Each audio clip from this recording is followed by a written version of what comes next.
How's it going, guys? Welcome to Audio Addiction. We have a special guest with us. She can say her name, what she does, and just anything else that she does for the band. Hi, everybody. My name is Ruby Greenberg, and I'm a singer and songwriter here in New York City. And I just released a new song called Roses. Awesome. Well, again, I want to give a shout out to Angela and Erica over at Muddy Paw. Fantastic people. Love working with them and continue just to do that in the future. But huge thanks to Ruby for coming on. I had told her off camera that I have eaten a bunch of spicy peppers and I'm dealing with allergies. So I'm just, double whammy right now. But enough about me. About you, Ruby, because I would love to learn more about your artistry. How did you start out writing music? Has that always been like a passion of yours? Kind of give me like the Ruby anthology story. I'm very nerdy in that aspect, so I feel like you're gonna give me a good story. That's awesome. Well, thanks so much for having me.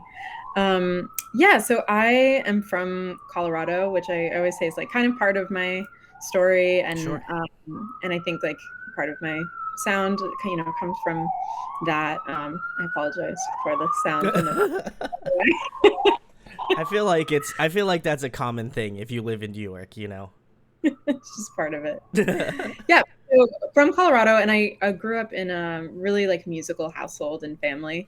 And so I was learning a bunch of instruments, played like piano, guitar, Oh, clarinet, cool. and did like a ton of voice lessons and just performing in general.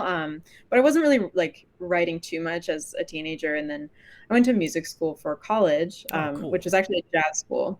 And so that like really has a lot to do, I think, with when I started writing songs. I kind of like was craving, I guess, like an additional expression of what I wanted to do musically, Fair enough. Yeah. uh, in addition to, just the jazz music. I always feel like jazz is such an incredible way to learn music. And I love listening to it. But then when I was started writing, it just kind of went a different direction, and went towards, more of like a folksy sound, which is more kind of familiar with like the music that I grew up on, stuff like Paul Simon and Joni Mitchell and James Taylor and all that. So kind of came full circle after all that.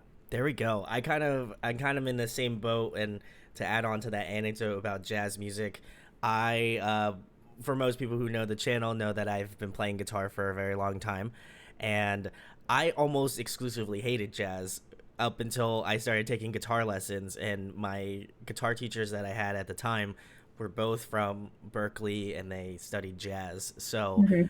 I feel like they kind of beat it into me. So then now I have like a very strong admiration for jazz and stuff like that. So do you ever feel like, obviously jazz being a good portion of your life, do you find it making your way into some of the like folksy sort of stuff? Because I imagine that would be quite an interesting tale to to music. Yeah. I mean, I think your writing sort of is influenced by all the sounds that Sure. you've Yeah. taken in over the years without you even realizing it. So it's certainly possible that there are little, just like flares in there in the writing, in the vocal approach, things like that maybe I'm not aware of.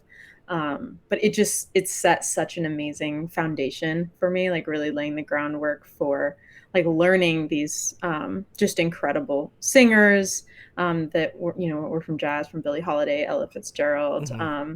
Carmen McRae, all of those singers. It was just such an amazing way to learn music. And so I am sure that in like, some of my writing, there are those like little unexpected turns, but I think it also comes like back, like I said, full circle to just more of like a pop and folk sound now that I am writing more. So. There we go. And kind of speaking on, going to music school and stuff like that. Um, did you ever feel like you wanted to start a band, or has the focus always been like I wanted to just kind of be this solo artist? Because I feel like I've had solo artists on and they're like, yeah, I was in bands and I didn't really like it didn't really jive with me, and I wanted to kind of carve my own path, which is totally fine. And then there's people that have been like, I would love to start a band, but I feel like the chaos of trying to get everybody to agree on one thing might be a little bit daunting for them. So, Mhm. how did you kind of feel like, man, I want to just be myself and kind of do the solo thing? Yeah, I Loved singing in bands too. Definitely did that, in high school and then later in college as well. And there's something like so collaborative about it being a group effort and, coming to like what tunes we're gonna play, what gigs we're gonna take, like that kind of thing. And so it's a different challenge, I think. And then what it ultimately came back to for me was, getting into the writing really. And I was writing on my own. And so then once I started performing my own songs, it was just like, oh, like this is Yeah. so Yeah. like authentic, like this was really like my voice coming out. And so I just like, that's what I wanted to do. And the vocal program was like pretty small where I was as well. Sure. And so it just kind of, happened naturally. It felt like the progression was already going in that direction, so Yeah. you kind of rode the wave and just went at it. So Mhm. very cool. Always love hearing just the kind of history of how artists kind of get their start and stuff like that, and hopefully inspires other people to maybe take up that challenge if they feel the need to. But um, the next question, Ruby, another important one to ask. Who were you influenced by early on that got you started out in music, and then who influences your style and the way that you make music now? Yeah, definitely. Like I said, it's kind of like come full circle. So I grew up on a lot of like folk music, Mm-hmm. singer-songwriters from, 60s and 70s, actually. And so, my family was really musical, like always blasting music super loud throughout the house. But people like James Taylor, Joni Mitchell, Carole King was a big one, especially once I started learning piano. Um, and so like songwriters like that, and then kind of like into more like recent, um, songwriters like Brandy Carlisle, who again, it's a collaborative effort with her band, which I Mm-hmm. think is super cool. Like a lot of the writing is shared, and they definitely like, seem to function as a band, which I really appreciate. And I think their writing style is super authentic. So I really really love that. That's awesome. Honestly, this I will say, like, to put that out there. I've been having a lot more like folks, like folk artists on as of recently, and I know that that is not necessarily my strong suit in terms of the music that I listen to. So any chance that I have to have people on that are kind of less left of center for me, I'm totally okay with that because I think it just makes me a little bit better of an interviewer.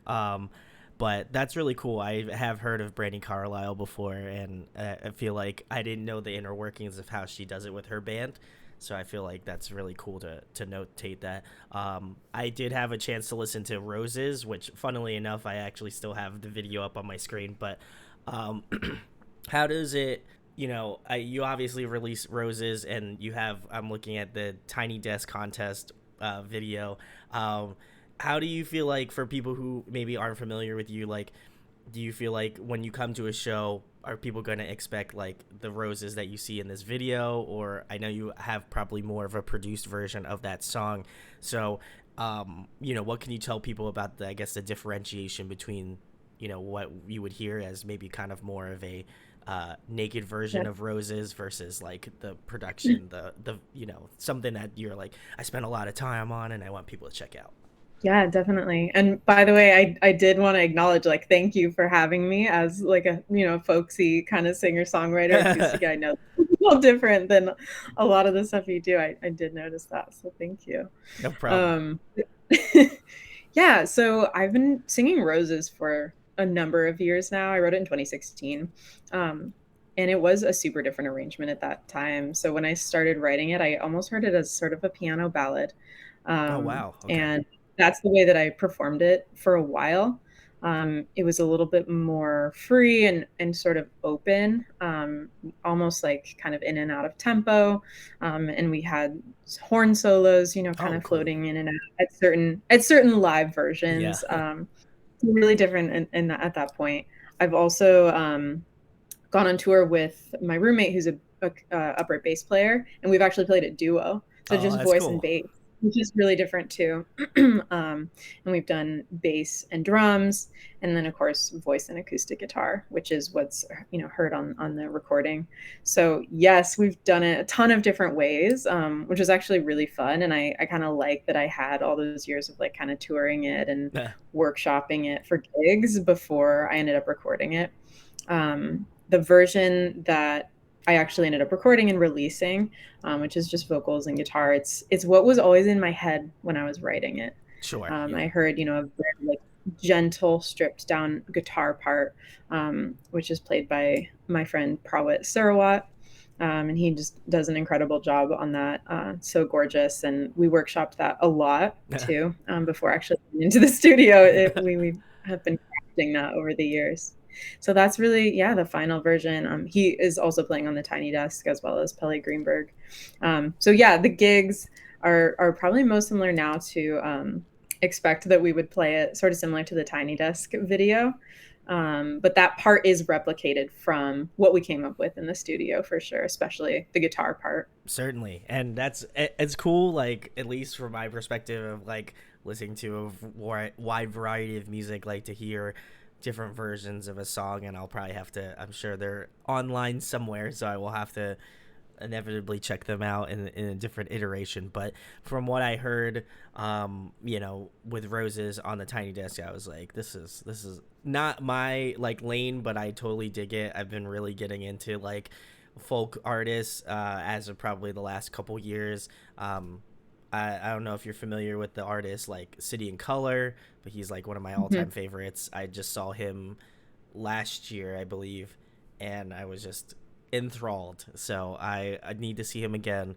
And then really getting into like Julian Baker, Phoebe Bridgers, Boy Genius, that kind of vibe of music. So if you people have any recommendations for me to check out in that sort of genre pool, I am 1000% down to go check them out. So go. Yeah, I mean, everyone that you mentioned are like perfect because they're that crossover. I feel like it's like that crossover between folk and kind of like rock and metal, and it's that fusion for sure. Yeah, and I think I had mentioned, or I kind of outed myself in a previous interview in saying that I have always been a big fan of City and Color, and I had totally no idea that he was in like a post-hardcore band for like the longest time.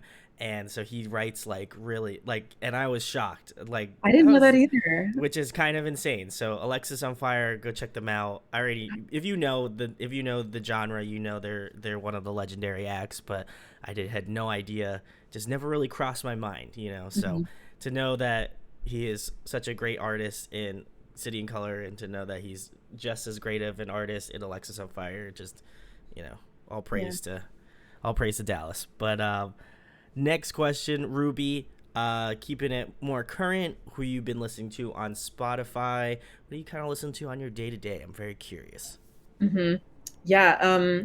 So the Highwomen is a really cool band that Brandy Carlisle put together, of all female artists. I really, really dig them. But I do listen to older music, just kind of like on the day to day. Fair enough, yeah. And so that's what really inspired, I think, like the sort of sound for this track. It's definitely like the singer-songwriters that I mentioned, so I've been spinning that. And I also really love Aoife O'Donovan, Sarah Jarosz, Taylor Ashton. So they're kind of like more, I guess, like, modern songwriters that are putting out music now, but just fantastic. And Aoife O'Donovan was a big inspiration for just a couple of her last records. I just really love all of that. There we go. I have a list now. I get to go check them out, which always makes me very excited. So I'll have to let everybody know what I think about it. I'm very excited on that one. But keeping it in the same lane, Ruby, for people who maybe aren't familiar with your music, or maybe are very familiar with your music, what would be one song you would recommend to a new listener to check out? Yeah, I would definitely say Roses is a great like starting point, because it's my oldest writing but newest release, which I think is kind of like a funny like juxtaposition. It's like it's where the writing started, and so I remember writing that song in college, and it felt really authentic to me at the time. And so I think I'm really excited about the fact that I am finally able to release it out into the world, and that even if, years have passed, that it still feels like a really authentic story that I still wanted to tell and to release. And so at the time when I was writing it, I was just kind of thinking about the way that we open ourselves up to the people that we love, and Yeah. also invite them to be open. And I wanted to be reassuring and inviting to someone that I really cared about, of that they could be their true self. And I think sometimes when people show you their true colors, we meet them, maybe with a lot of questions, Sure. or we Yeah. like meet, we rush in, so to speak. And so this was about just like being very tender with somebody when they do choose to let you in. And so the metaphor of "I will bring roses to your table" kind of came from that idea of just, not being too hasty and harsh and aggressive with somebody. And just going like, I love and accept you, and here I am. And so that was the idea behind Roses, and that's the sort of lyric story there. Um, and what I love about the genre is, just it's all about the storytelling and the Yeah. word play, and making a promise, like with lyrics. I fell in love with like the poetry aspect of Hmm. it, Yeah. and I think that was one of the big things that pulled me into this genre, and why my songwriting went to that place. Yeah, I think that's kind of why I think that I get so enthralled with like the folk style of music, because it's so like, it's very like from the heart, but also in that same vein, it's like very deep. If you really like read into some of the lyrics, it's I think it's very methodically thought out, whether if it is intentionally or not. I think that just sometimes the way that the story is written in such a way that I think it really captivates you. And so I think I had watched a video online, or not online, it was, I forget which streaming service, I think it's Paramount if I'm not mistaken, but it was Dave Grohl's mom has like she interviews a bunch of like the parents of like artists, and it's like this series on Netflix, which I would highly recommend. And I'm pretty sure she did an episode with Brandy Carlisle's mother, and she was talking about how like they grew up in like Seattle, I believe, and it was just this really interesting story, and how she kind of, you know, took all of that stuff growing up and kind of like put it into her music. And it's just so, I think it just feels so authentic. Like I grew up in rural New Jersey, so like for me, it's like even though I don't listen to Brandy Carlisle's music as much as I probably should, I felt that connection of like I also grew up in a rural place, and I like understand what it's like to have Right. that sort of like connection to your like hometown and stuff like that. And so I thought it was very interesting, and I kind of felt the same way about like listening to Roses. And I kind of went through your YouTube and like was listening to a few other tracks, and while I was like just getting prepared for the interview, and I was like, man, Ruby's really got a great way of storytelling, and really like putting together a story that feels like you were talking about, like you said, you bring roses to the table. It felt very like inviting in that way. Like folk songs feel like a warm hug, So I wanted to pass that off to you as obviously interviewing you, but hopefully hopefully people will check it out, and get into folk like I've been getting into over the past couple years, because I've really enjoyed it as being, a metalhead stan. I Yeah. really appreciate the complexities of like really what you're taking is like, okay, the guitars are like great, but we're really trying to highlight like everyone collectively, but then just like have like a really important like focus on like lyrics. And I appreciate that as someone who should delve a little bit deeper into lyrics. No, I totally agree. And it's one of those things too, where then when something is so stripped down, I feel like every little decision carries a lot of weight. Sure. So Yeah. you like one of like the really fun things to do, of like just agonizing over one paragraph or one phrase and thinking like, you know, what can I replace this word with to just make this even a little bit more colorful, or, you know, feel a little bit more like I'm showing someone instead of just telling a story, you know. And I think, yeah, it's like it matters more, the like Yeah, little certainly. decisions, for sure. But yeah, so I think lyrics, and also, you know, now like sort of with modern folk as well, you can like flip it too, where it's like the Bon Iver thing where you're just Oh creating a yeah. vibe, and it's not about the lyrics, and it's just about the mood, and it's just about how you feel listening to it. So it's really interesting how it can go either way within the same kind of genre of, you know, is it really heavy on lyrics and the story and everything, or is it the sound? Is it really ethereal? So like I feel like Yeah. you found that good mixing ground between like ethereal and like really important storytelling. Like, and that's, I feel like that's a very difficult line to ride. If I you know, if I can have my opinion on that, I feel like that's a hard line to ride, and I feel like you do it very well. But you know, Ruby, as like we talked about, you have, you know, gone through a bunch of different iterations of Roses, you know, and obviously having it released as like, you know, a single, one that you know, had recommended my fans to go check out. How does it feel for you to like release it? I feel like if I had been working on something for as long as that, I would also feel that just vindication to be like, yeah, it's out. Oh my god, this is so sick. How was that like when it finally went out on Spotify, it finally went out like to all the streaming services? Did you feel like kind of like a weight lift? Like, you know, you feel like, my man, like the I'm freed, you know, freed from the next thing that I'm going to be doing. I imagine that must have some, you know, gravity to it. Totally. Totally. Yeah, I was so thrilled to release it. I was super excited. And the funny thing about that is it was not actually a song that I was expecting to like fully produce and record and release it like at Mm-hmm. all. Like you know, I talk about it now as being like, oh yeah, like if you're gonna check it out, like check out this song, because it's really representative of my sound and Sure. Yeah. who I am.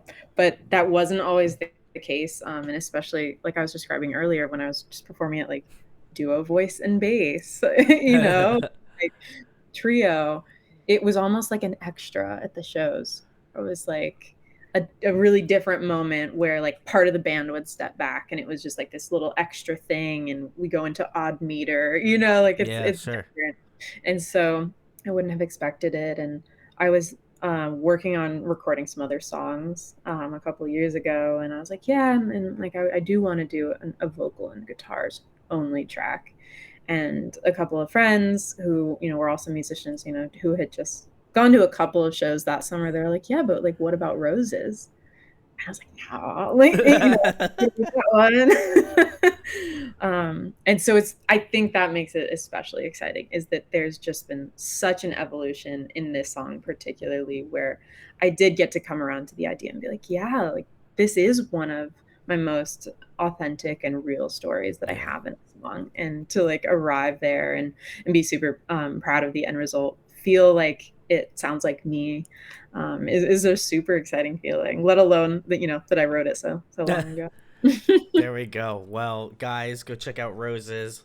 All of the links will be in the description, as you know, but just in case you didn't. The next question, Ruby, a fun one. If you could pick a song to cover, what would it be? Ooh. So I'm a really big Fleetwood Mac fan. Oh, okay. I mean, I just had a feeling. I had an inkling. You know. um, I really like the song like "Say You Love Me" and "Also Oh, Dreams." Like yeah. something from Rumors would be really cool. I bet I'd want to like put my own little spin on it. Fair enough. Of course, that's one of the most beloved records, but it might be a fun one. You could take the challenge on. I feel like you have the chops to do it. You know, I don't say that lightly as being a kid of uh, classic rock. Like I grew up on that stuff. Like my Right. parents would play that until I was, you know, blue in the face. You know, so Mhm. I have a strong admiration for rock, you know, classic rock covers. So if I feel like you could do it, you know, I you got it. But guys, if you have any recommendations for Ruby in terms of cover songs, drop them in the comments. I'm sure she'll check them out. Maybe Yeah, if you do definitely. see her in New York, Can't confirm or deny there might be a cover or two. Yeah. Definitely. Yep. Next question, Ruby. Another fun one. What is your favorite food to eat? Ooh, I don't even have to think about that one. So I'm a breakfast fiend. Uh, Ooh, okay. I'm about so this. yes, so it's gonna be anything with that. So I love to cook breakfast. So it's gonna be bagels and cream cheese, waffles, muffins. I really like to bake. Um, Nice. so and yeah, I'm not really like as big of a cook, but I like to bake things like that. And I'll do eggs and yeah. So that's my You go the favorite meal. whole 9 yards. I got you. Mhm. Yeah, I Exactly. respect that. Who doesn't like a good like I don't know if you're in the same camp as me, but a good breakfast for dinner that that is Yeah, that is prime stuff. that's a good one too. But I am a very rare morning person, which is As am also. I. Are you? I am And I feel like I it's am rare in New not. York too. It is Yeah. bad. I get up. Well, I mean, I also my job's also very grueling. So like on the weekends, I'm just like, I'm just gonna sleep in until my cat comes in and just annoys the Yeah. shit out of me, and then I'll get up.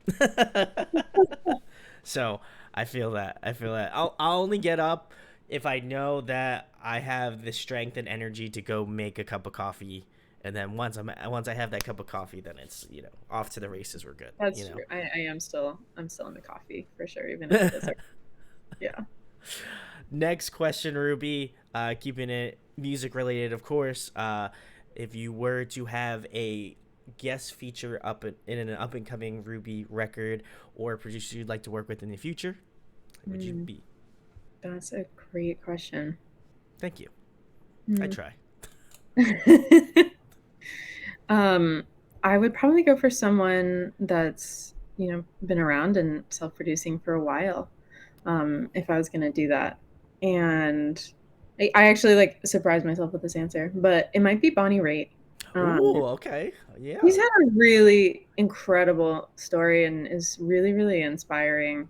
And she's someone who, like started gaining recognition a little bit later on, is just so fantastic, and also has had this incredible evolution, from blues into her own sound. And I think that would be just such a cool thing. I feel like that would. I feel like your vocal and her vocals would work very well together. So I mean, I'm not trying to shill or anything, but I feel like that would. I feel like that would be. That would be. I would listen to that 100%, Oh my no gosh. doubt. I can't even imagine. Uh, anyway, guys, if you have Twitter, you just go on to Twitter net right now, and then you'll at Ruby Greenberg on Twitter and Bonnie Raitt, and just say collaboration question mark. I don't know. I'm not. I don't work. I don't work in the music industry like hardcore like that. But some little birdie told me that's how Mhm. it happens. So You never know. you know manifestation. That's what I Yeah. call it. So guys, if there's enough people there, listen. That's just how the world works. Help So me. help make Ruby's dream a reality. Yeah. Anyway, guys, next question. Ruby, you kind of alluded to it earlier. You said you play piano, you obviously sing. There's probably a bunch of other instruments that you're very talented at. But if there was one you could master next, what would it be? Ooh, cool. I love drums. Oh, okay, I fair love enough. drums so much. Yeah. And so my friends that are drummers know that I'm just like always asking questions. I'm like, I'm gonna take a drum lesson. I'm gonna do it. I'm gonna take a drum lesson. It hasn't happened. Um, it's just the best, and it goes along so well with vocals. I feel like drummers and singers are like kindred spirits. That's Fair what enough. I think of. It'd be so great, and I love thinking about the drum parts that are for my songs, and I love drummers, and I always hear that next. I hear like vocals first and Sure. loudest, but I love drums. Love It's it. just got that, it's the punch, it's the soul. That punch. I got you. Yeah. I 100% get that. As being a guitar player, I am.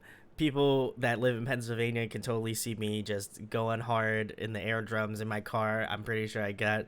Today I was going real hard in the car, and I'm almost positive people were staring at me as if I was having like a seizure or something in my vehicle. So I can assure you, for people who are watching this, I don't actually have any seizures going on. I'm just really enjoying the drum parts and whatever I'm listening Glad to. to hear it. Mm-hmm. But anyway, next question, Ruby.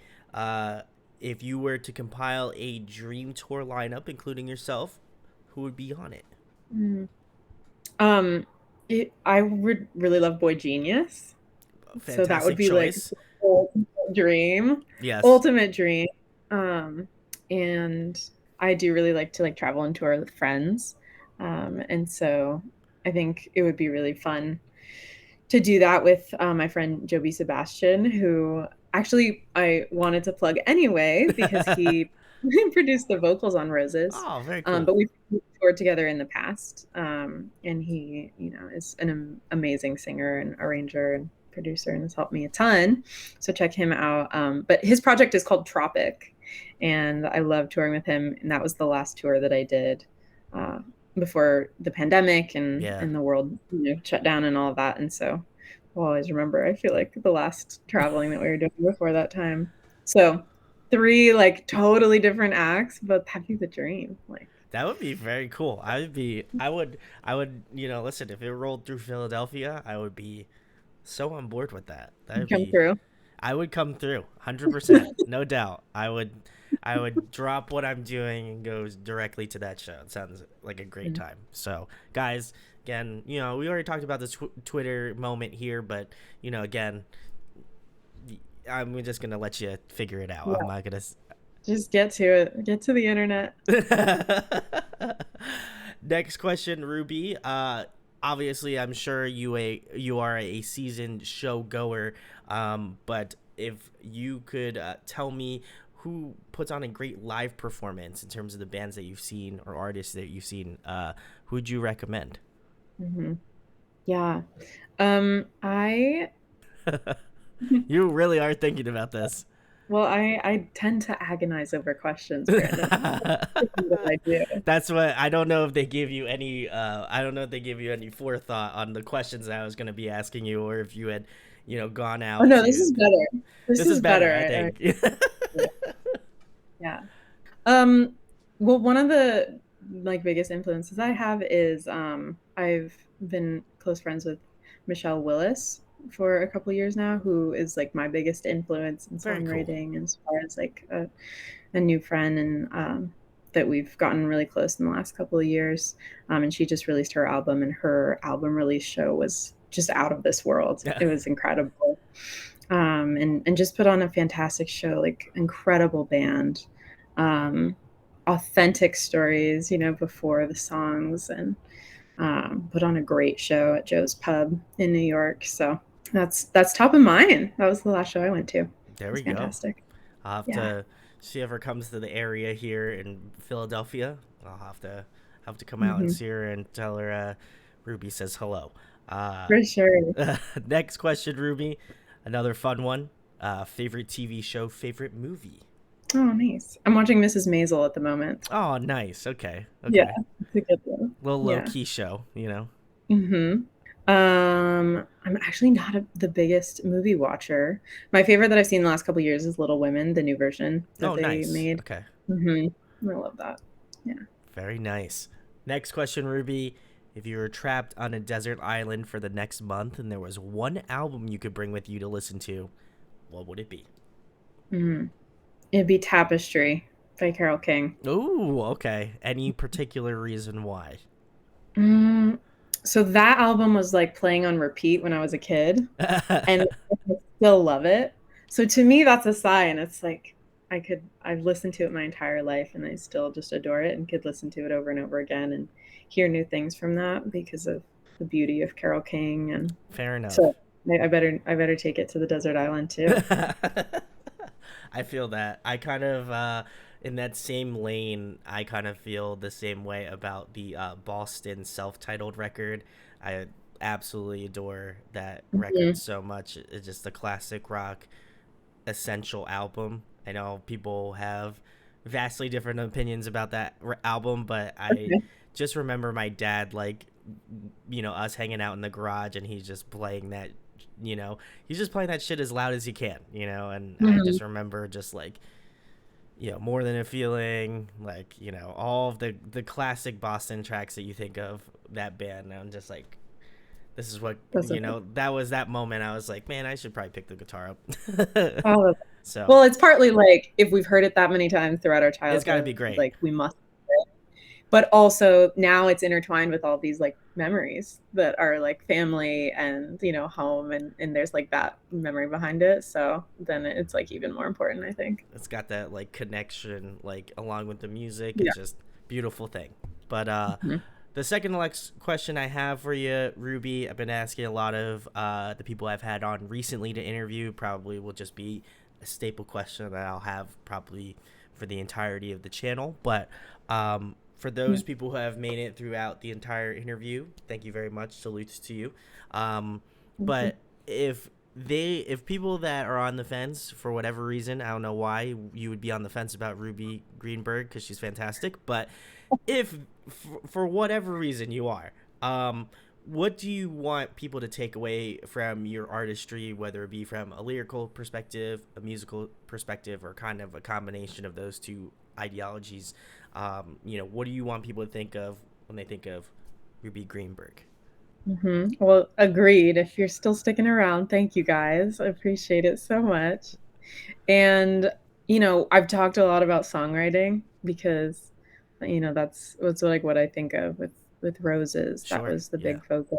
But also, just I'm a total vocal nerd and singing nerd, and that is the most like important aspect of music to me at this point in terms of the music that I make.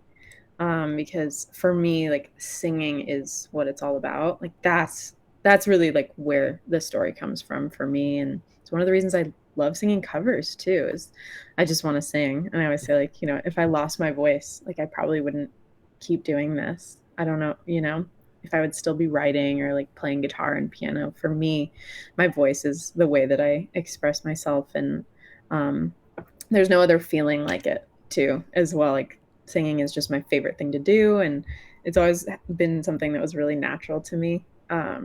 And I was just walking to school singing or like hanging around the house bugging the rest of my family. And so now I'm still just totally obsessed with it, and I love every minute. So yeah, just definitely stick around for the chance to hear me do just a little bit more of that. Honestly, that is the one of the best answers that I think I've been given on this question. Like, just the natural thing to just be like, I love singing. Like, I feel like that is so. I don't want to say swept under the rug because I feel like every artist is like, I love singing. Why would I be doing it if I didn't love doing it? Much like probably Mhm. the same feelings that I get when I get to interview people. But I feel like I had a more of a connection with that one because it's like I feel that when I'm interviewing people like you, where I'm like, this is great. I get to learn about their entire story, how they came up, like you know if they're gonna tour with Boy Genius, which low key should happen, but it to me just it kind of just it's really like putting the period at the end of the sentence. Like it really is telling me Yeah. like you definitively are doing this because you love music. It's something that's a part of your life and you want other people to enjoy what you do. So Mhm. I feel And that. to enjoy it themselves too, I feel like we're losing that a little bit where there's like a sense of shame with singing if you feel like you're not good at it or something, right? Like we can all, go for a walk even if we're not like the most amazing hikers in the world, or like just play basketball for fun, but it's sort of like people are like shamed if you're like you're not a singer, but I want people to like experience that joy too. And everybody should do it. But and it's like a little bit retro of me to give that as an answer. I think, like a lot of us are production heads or like electric heads, which all it all has its place. But yeah, I'm definitely pretty obsessed with just the organic side of it too. That's fair. I consider myself a grade A shower singer, so I totally On par, Yeah. on par. But anyway, Ruby, the last thing, the most important thing, probably the people, the reason why people are here to check you out and to check your music out. So tell them where they can find you at on social media, what you have coming up in the next couple months, and anything else you would like to plug, talk about, things of that nature. Awesome. Thank you.